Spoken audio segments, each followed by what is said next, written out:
হ্যাঁ, আমার জীবনেও ছিল। আমার অনেক বড় ফ্যামিলি ছিল। বাবা, আমার বাবার দাদা, তাদের অনেক গুলো ছেলে মেয়ে। তারপরে আমার বাবার দুই বোন, তাদের ছেলে মেয়ে, 3 বোন, তাদের ছেলে মেয়ে, তাদের সাথেও আমি মিশেছি, উঠেছি। যেমন আমার পিসিদের কথা বলছি, তাদের ছেলে মেয়ে, তাদের সাথেও আমি উঠেছি, বসেছি। আমার মায়ের বাড়ির আমার আমার মায়ের বাড়ির বিশাল বড় ফ্যামিলি। আমার মামা, মাসি, 4 মাসি, তাদের সাথেও আমি উঠেছি, বসেছি। কিন্তু সত্যি বলছি, এত বাজে, এত বাজে, মানে আমি তোমাদের যদি একটা গল্প তুলে ধরি, তোমরা ভাববে যে কোথায় ছিল। মানে হয় না, একটা বিশাল বড় পুকুর, দূর থেকে খুব সুন্দর লাগছে না, পুকুরের ভেতরে কাচড়ায় ভর্তি। এরকম একটা ফ্যামিলির থেকে আমি বিলং করি।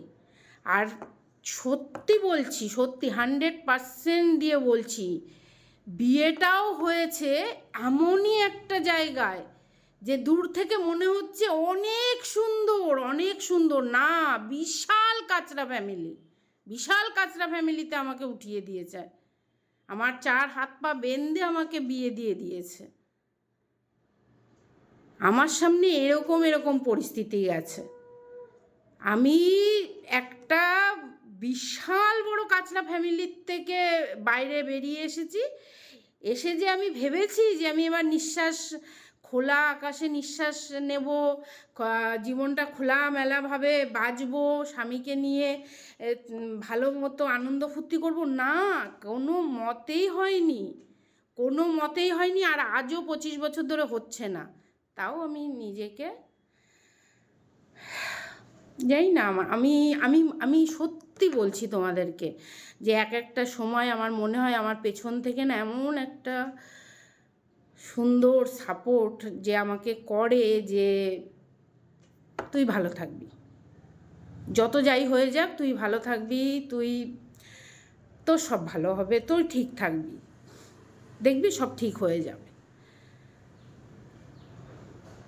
তো ওই যে কথাই বলে না, দূরের থেকে কাশের বন ঘন দেখা যায়, খুব ভালো লাগে।